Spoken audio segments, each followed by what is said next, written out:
आज की कृषि चर्चा में मिश्रित पशु आहार या ये कहें पशु पोषण की जो स्थिति होती है उसमें हमें किन किन बातों पर ध्यान रखना आवश्यक होता है जिससे हमारे पशु स्वस्थ रहें, अच्छा उत्पादन दे सकें। इस दृष्टिकोण से अगर देखें तो सबसे अच्छा माना जाता है कि मिश्रित पशु आहार विभिन्न खाद्य सामग्रियों को जो मिलाकर बनाया गया रहता है उचित अनुपात में, वही सबसे अच्छा होता है।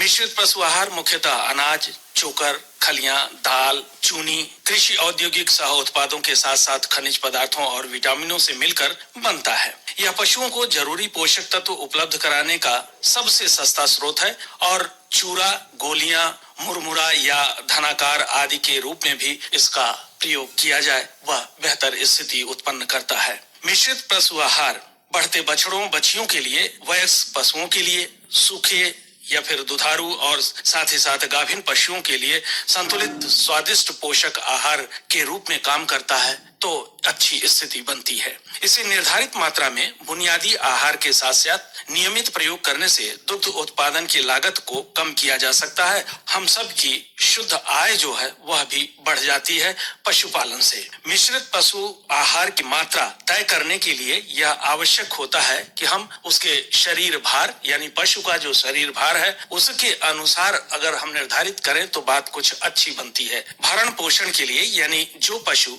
दूध नहीं दे रहा है और न ही हल चलाने के लिए बैल के रूप में उसका प्रयोग किया जा रहा है, उसके लिए यह जरूरत होती है कि गायों की अगर बात करें हम तो 400 किलोग्राम शरीर भार की अगर गाय है तो यह मान करके चलिए जीवन निर्वाह यानी भरण पोषण का जो दाना या चूनी उसे चाहिए वह 1.5 किलो से 2 किलोग्राम होनी चाहिए। इसी तरह से अगर भैंस है इसी के समकक्ष यानी 500 किलोग्राम शारीरिक भार तक तो उसे 2 से 2.5 किलोग्राम देने की आवश्यकता पड़ती है। दुग्ध उत्पादन के दृष्टिकोण से देखें तो जो मात्रा यह 1.5 से 2 किलोग्राम है उसमें प्रति लीटर के हिसाब से 400 ग्राम गाय के लिए और 500 ग्राम भैंस के लिए करते हैं। 1 लीटर दूध पर 400 ग्राम की मात्रा देनी पड़ती है। भैंस है तो 500 ग्राम यानी आधा किलो। ये एक रेशियो आप बनाकर चलेंगे तो बेहतर स्थिति होगी। ऐसा नहीं कि ये केवल दूध वाला आप दे रहे हैं तो यही देना है, जो भरण पोषण का है यानी शारीरिक क्षमता के लिए है वह तो रहेगा ही, साथ में उसे जोड़ दिया जाएगा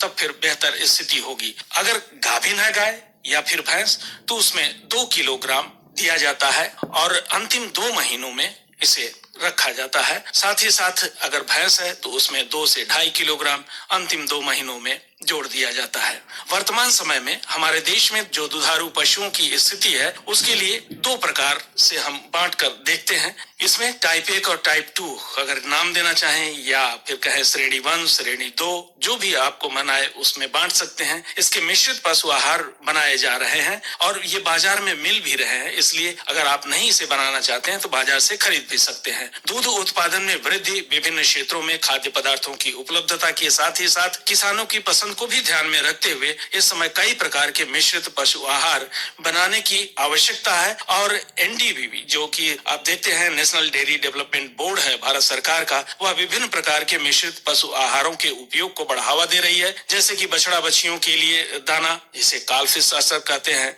बढ़ते बछड़ों बछियों के लिए काफ ग्रोथ मील के नाम से देते हैं और ज्यादा दूध देने वाले पशुओं के लिए, कम दूध देने वाले पशुओं के लिए, भैंसों के लिए और साथ ही साथ जो सूखी हैं उनके और गर्भावस्था वाले पशुओं के लिए अलग अलग तरह के पशु आहार बनाए गए हैं जिनका आप प्रयोग कर सकते हैं। वह बेहतर स्थिति होगी उत्पादन के लिए, ज्यादा कुछ सोचने की अलग से आवश्यकता नहीं होगी। डेयरी पशुओं द्वारा उनकी शारीरिक गतिविधियों, वृद्धि, दूध उत्पादन, प्रजनन और स्वास्थ्य के लिए खनिज आवश्यक होते हैं, इसलिए अपने पशु शरीर के अंदर खनिजों को संश्लेषित नहीं कर सकते और आमतौर पर डेयरी पशुओं को खिलाए जाने वाले आहार और जो चारे हैं उसमें इसकी मात्रा में कमी जो होती है तो फिर नुकसानदेह स्थिति उत्पन्न करती है। इसलिए उपलब्ध कराने के लिए एडिशनल स्वरूप में, अतिरिक्त स्वरूप में पशुओं को देना आवश्यक हो जाता है। तो हम समझते हैं कि आप इन बातों को ध्यान में रखते हुए आज की तारीख में इतना जरूर समझेंगे और निर्धारित करेंगे पशुओं का संतुलित आहार।